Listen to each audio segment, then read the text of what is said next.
बिस्मिल्लाहिर्रहमानिर्रहीम। Dear students, अब हम इस वीडियो के अंदर हम डिस्कस करने जा रहे हैं फ्रीक्वेंसी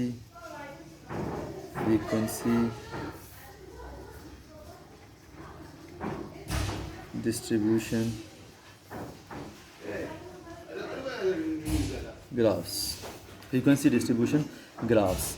अब मैं आपके सामने थोड़ा डिस्कस करना चाहता हूँ। हमने ऑलरेडी डिस्कस किया था पिछली वीडियोस के अंदर कि क्या कंटिन्यूस सीरीज़ या ग्रुप्ड फ्रीक्वेंसी डिस्ट्रीब्यूशन, ये हमने डिस्कस किया था। अब उस कंटिन्यूस सीरीज़ किस किस्म का होता है हमारे पास क्या होती हैं, क्लासेस होती हैं और साथ में क्या होती हैं, फ्रीक्वेंसी। इस किस्म के डेटा सेट को क्या कहते हैं हम, कंटिन्यूस सीरीज़ या ग्रुप फ्रीक्वेंसी डिस्ट्रीब्यूशन कहते हैं।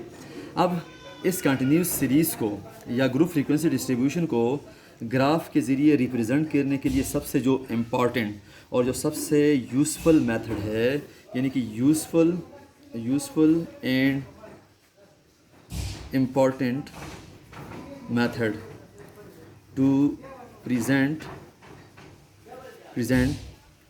continuous data is the histogram। अब हिस्टोग्राम क्या है? हिस्टोग्राम इस कंटिन्यूस सीरीज़ या ग्रुप फ्रीक्वेंसी डिस्ट्रीब्यूशन को, इस किस्म के डेटा को ग्राफिकली रिप्रेजेंट करने के लिए जब हमारे पास ग्राफ यूज़ होता है, वो क्या होता है, हिस्टोग्राम। हम ये भी कह सकते हैं हिस्टोग्राम क्या होता है, हम ये भी कह सकते हैं कि जब हम क्लास बाउंड्रीज़ वर्सेस फ्रीक्वेंसी का जो ग्राफ बनाते हैं, क्लास बाउंड्रीज़ वर्सेस फ्रीक्वेंसी का जो ग्राफ बनाते हैं, वो क्या कहलाता है, the graph of class boundaries versus frequency is called histogram. क्या कहलाता है,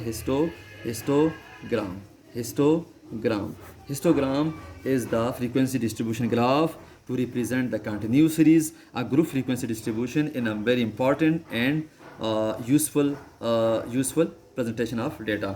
अब क्लास दूसरी तरफ हम ये भी कह सकते हैं कि क्लास बाउंड्रीज वर्सेस फ्रीक्वेंसी का जो ग्राफ बनता है वो क्या कहलाता है, हिस्टोग्राम कहलाता है। क्या कहलाता है, हिस्टोग्राम कहलाता है। अब यहाँ पे हिस्टोग्राम को बाकायदा तौर पर ड्रा करने के लिए टू ड्रा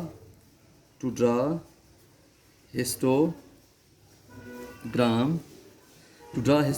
we have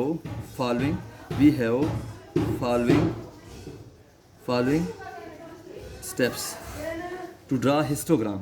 अब हिस्टोग्राम को बाकायदा तौर पर ड्रा करने के लिए हमारे पास कुछ स्टेप्स हैं। अगर वो हम उन स्टेप्स को फॉलो करें तो फॉलो करने से हमारे पास जो क्लास बाउंड्री हिस्टोग्राम है उसको बनाना आसान हो जाएगा। उसके अंदर जो सबसे पहला स्टेप है वो ये है कि जो हमारे पास क्लासेस हैं, क्लास लिमिट्स हैं, हमारे पास क्या हैं, क्लास लिमिट्स हैं, उनको अरेंज करें। क्या करें, अरेंज करें in ascending order. Arrange the class limits in ascending order. पहला जो स्टेप आपको फॉलो करना है वो ये है कि आपके पास जो क्लास लिमिट्स हैं उनको आप अरेंज करें इन असेंडिंग ऑर्डर। दूसरा जो स्टेप है वो ये है कि convert class limits into class boundaries. अब दूसरा स्टेप क्या करें, आप क्लास लिमिट्स को क्लास बाउंड्रीज़ के अंदर कन्वर्ट करें, या आप ये कह सकते हैं कंप्यूट क्लास बाउंड्रीज़। पहला स्टेप क्या है, आप असेंडिंग ऑर्डर में इसको अरेंज करें। दूसरा स्टेप क्या है, आप क्लास बाउंड्रीज़ के अंदर आप इसको convert class limits into class boundaries या कंप्यूट क्लास बाउंड्रीज़। तीसरा जो स्टेप है आपके पास, तीसरा स्टेप ये है कि आप take class boundaries C dot B class boundaries along x axis and frequency along y axis। आपने तीसरा स्टेप क्या फॉलो करना है, along x axis आपने यानी इस तरफ आपने क्या लेने हैं, क्लास बाउंड्रीज, इस तरफ आपने क्या लेने हैं, फ्रीक्वेंसी लेनी है। अब चौथा स्टेप जो आपने फॉलो करना है वो क्या है आपके पास, आपने ड्रा करना है vertical line, draw vertical line on the lower limit of class boundaries. आपके पास जितनी भी क्लास बाउंड्रीज हैं उनके जो लोअर लिमिट हैं उन पर आपने वर्टिकल लाइन ड्रा करने हैं। जिस तरह हमारे पास ये वर्टिकल लाइन ड्रा किया, ये वर्टिकल लाइन ड्रा किया, ये वर्टिकल लाइन ड्रा किया, ये वर्टिकल लाइन ड्रा किया। छोटे स्टेप के अंदर आपने क्या करना है, जितने भी आपके पास लोअर लिमिट्स हैं किसके, क्लास बाउंड्रीज़ के, क्लास बाउंड्रीज़ के जो लोअर लिमिट हैं उनके ऊपर आपने क्या करना है, आपने वर्टिकल लाइंस आपने ड्रा करने। पांचों जो स्टेप है आपके पास, जो पांचवा स्टेप है वो क्या है कि जॉइन द लाइंस फ्रॉम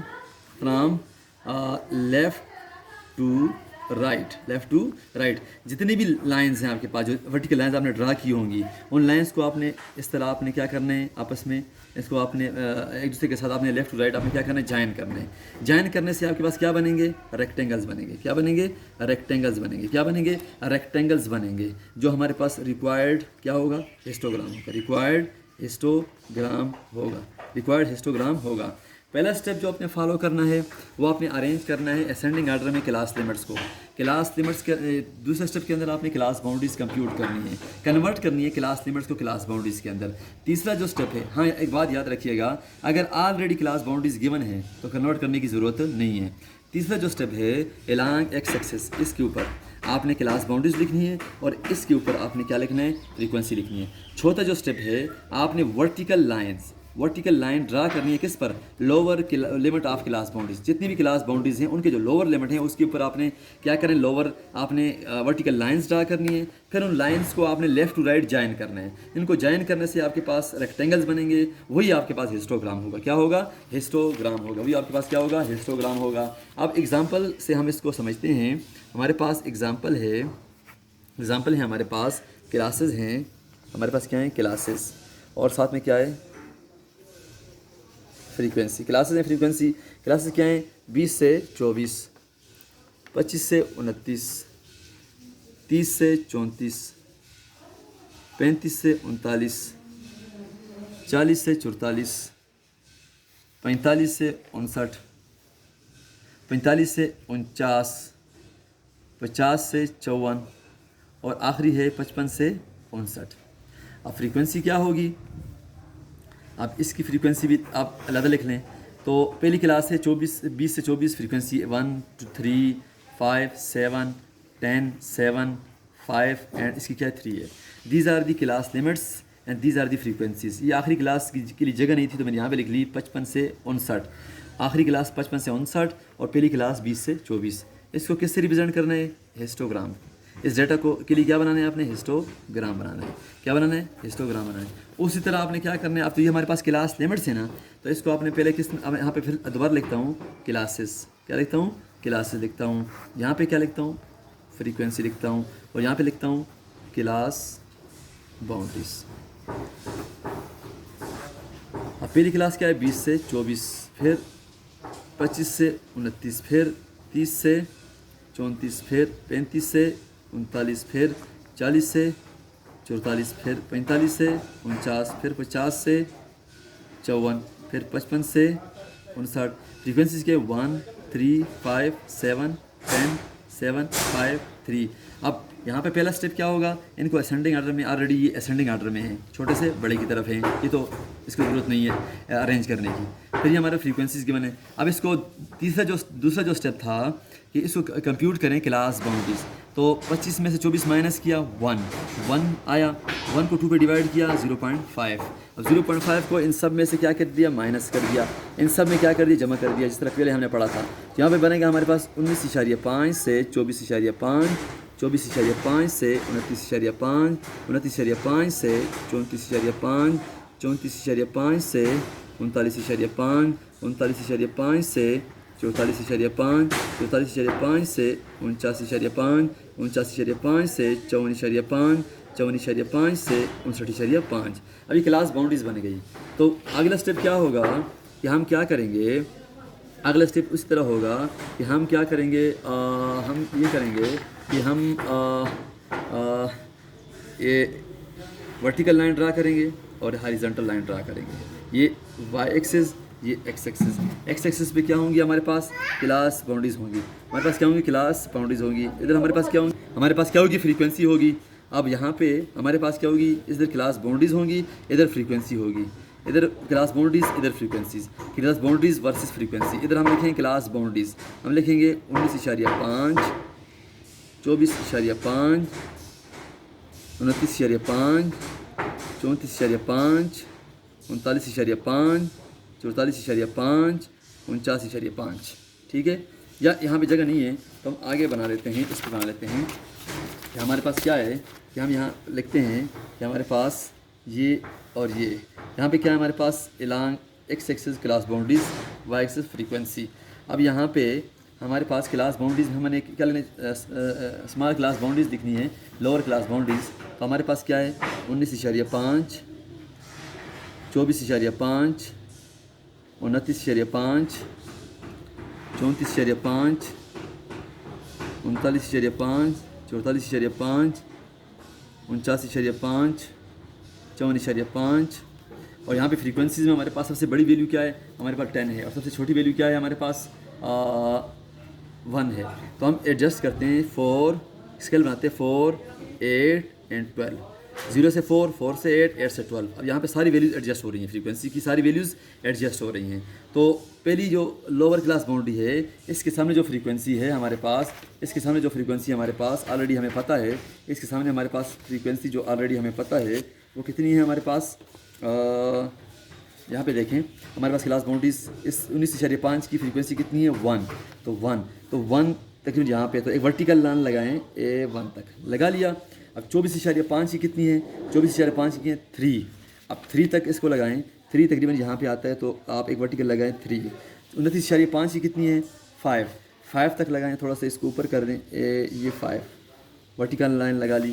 अब 34.5 की अगर 34.5 है, 34.5 की कितनी है 7, कितनी है 7, कितनी है 7, तो 7 तक इसको लेके जाएं, 7 तक लेके जाएं।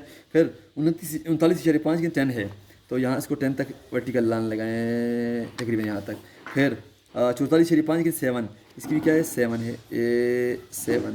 अब और 49.5 की कितनी है फ्रीक्वेंसी 5, ये लें 5। और 54.5 की कितनी है 3, कितनी है भाई 3। अब ये तो हमने वर्टिकल लाइंस ड्रा की है किस पर, draw vertical line on lower limit of the class boundaries. अब इनको ज्वाइन करना है, देखें ये ज्वाइन कर रहा हूँ, ये नहीं यहाँ पे इस तरह नहीं करना। तो यहाँ पे क्या होगा, इस लाइन को